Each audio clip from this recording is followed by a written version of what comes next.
The Senate Health, Education, Labor, and Pensions Committee will please come to order. Today we are having a hearing on retirement security, and this is the first this committee has had since 2013. So I want to thank Ranking Member Burr for working with me to hold this bipartisan hearing. Senator Burr and I will each have an opening statement, and I will introduce our witnesses. After they give their testimony, senators will each have 5 minutes for a round of questions. Before we begin, as usual, I want to walk through the COVID-19 safety protocols in place. We're all, again, grateful to our clerks and all of our staff who's worked hard to get this set up and help make sure everyone stays healthy and safety.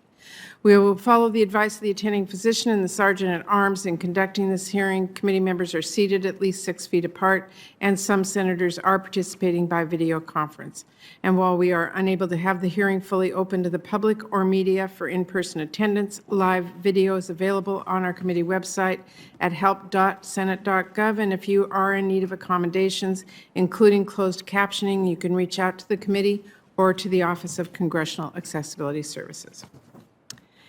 Even before this pandemic wreaked havoc on our nation, it was clear our economy didn't work for a lot of working families, and too many people in Washington State and across the country were struggling just to get by, let alone plan for the future. Calculations from the World Economic Forum found that the gap between what our country is saving for retirement and what people will need was $28 trillion in 2015 and would be $137 trillion by 2050. In 2016, over 500,000 full-time workers in Washington State worked for an employer that did not offer a retirement plan. Only 1 in 3 workers in our country is saving enough to retire comfortably, with the average worker on track to have their standard of living cut by 1/5 in retirement, and the situation is even worse among women and workers who are paid low income. And it's not just people's financial futures that have been in jeopardy. In 2018, the Federal Reserve found almost 40% of Americans said they would struggle to come up with $400 in an emergency. An historic pandemic that causes millions of lost jobs and millions of people to be forced out of the workforce to care for their families is exactly the kind of emergency people cannot afford.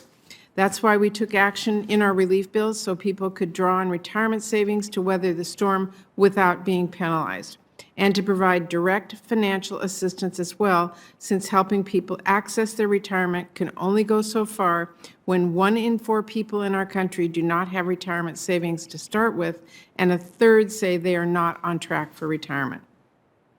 Even before this crisis, women were more likely than men to face poverty in retirement, in part due to the wages they lose over the course of their careers to pay discrimination, lack of quality affordable child care, and national paid family leave.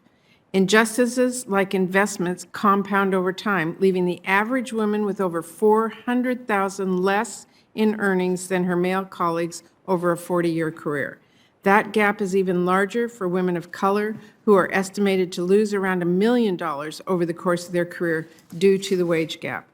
And now, after this pandemic, 1/5 of Americans, 1/4 of women, and over 1/4 of people of color say they are worse off financially. Over half of Americans say they are more worried about retirement than they were a year ago, and nearly half do not think they will ever be able to retire. We were facing a retirement crisis before COVID-19, but as with so many other things, this pandemic has just poured gasoline on the fire. If we are going to rebuild our country stronger and fairer, we have to address the reality that for far too long, the ways we help families plan for the future have been stuck in the past, stuck in a time when women were not half of the workforce, when student debt wasn't at an historic high, when health care was less expensive, when more employers offered strong retirement benefits like pensions, and when it was unthinkable that cyber attacks could throw the life savings of millions of people into jeopardy with just a few keystrokes. We need to take steps today to protect families' plans for tomorrow. We need to make it easier for people to save for an emergency, enroll in a quality retirement plan, and get the tools and knowledge they need to plan their financial futures. We need to address long-standing threats to families' finances like the racism, sexism, and ableism that have chipped away at the economic security of so many people for decades, and new threats like cyber attacks, which our retirement system has yet to fully reckon with. A lot has changed for families across the country over the last year, to say nothing of the last 8 years since our last retirement hearing. So I'm incredibly glad we are able to have this hearing today, and I'm looking forward to continuing the conversation we're having today and working with my colleagues on both sides of the aisle to address pressing challenges and make long-needed updates to our nation's retirement security. And with that, I will turn it over to Ranking Senator Burr for his opening remarks.